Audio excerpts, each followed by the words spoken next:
السلام علیکم ورحمۃ اللہ نحمدہ ونصلی علی رسولہ الکریم اللہم صلی علی سیدنا و مولانا محمد۔ میرا نام اظہر نظامانی ہے اور میرا تعلق ٹنڈو سمرو سے ہے، اور میں آپ لوگوں کے ساتھ سیرت النبوی صلی اللہ علیہ وسلم کے موضوع پر مطالعہ کر رہا ہوں۔ آج میں آپ لوگوں کو بتاؤں گا کہ نبی اکرم صلی اللہ علیہ وسلم کی پیدائش سے پہلے عرب کی جاہلیت عرب کے کیا حالات تھے۔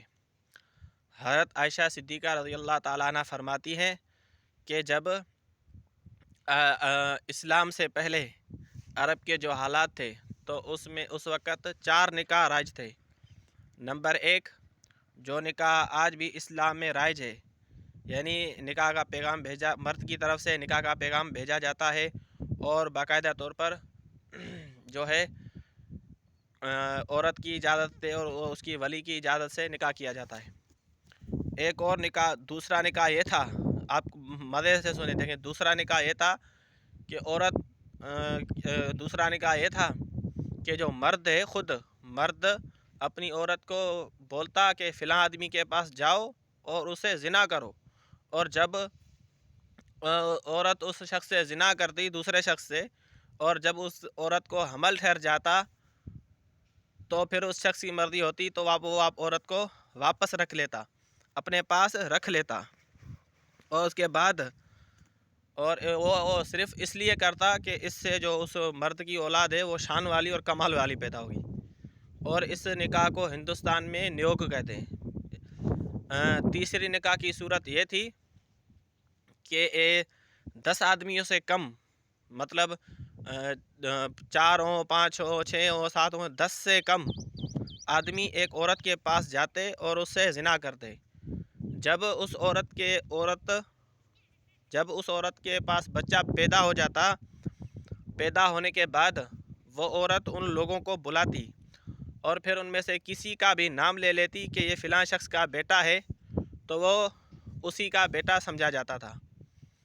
اور ایک صورت یہ تھی کہ جو وہاں عورتیں تھیں جن کو رنڈیاں کہا جاتا ہے، وہ اپنے گھروں میں جھنڈا لگا لیا کرتی تھیں۔ تو اس کا مطلب یہ ہوتا تھا کہ جو آدمی بھی جس آدمی کو بھی ضرورت ہو وہ ادھر آ جائے۔ لیکن نبی اکرم صلی اللہ علیہ وسلم کے بھیجنے کے بعد اللہ تعالیٰ نے یہ ساری صورتیں ختم کر دیں، اور اس طرح عرب کے حالات یہ بھی تھے کہ وہ لوگ اپنی بیٹیوں کو بھی زندہ دفن کرتے تھے، اور عرب کے جو قبائلی عصبیت یہ تھی، اور وہاں پر جو لوگ تھے وہ خاندانی لوگ تھے، اور وہ ایک دوسرے کی مدد کرتے تھے اور کہتے تھے انظر اخاک ظالما او مظلوما، تم مدد کرو اپنے بھائی کی چاہے ظالم ہو یا مظلوم ہو۔ لیکن ان میں ایک خرابی یہ تھی کہ وہ سرداری اور مقام پانے میں آگے جانا چاہتے تھے، اس لیے ان کی آپس میں لڑائی ہو جاتی تھی اور اس سے بڑی بڑی جنگیں ہوتی تھیں۔ خلاصہ یہ کہ اس وقت جو عرب کے حالات بہت دبے ہوئے تھے،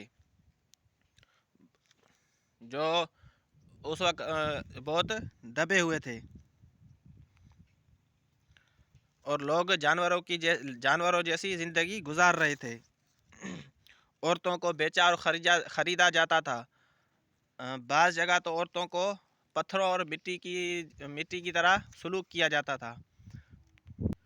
یہ تھے عرب کے مختلف جو میں نے بیان کیے اجتماعی حالات۔ اب کل ہم دیکھیں گے کہ ان کے انفرادی حالات کیسے تھے۔ السلام علیکم ورحمۃ اللہ۔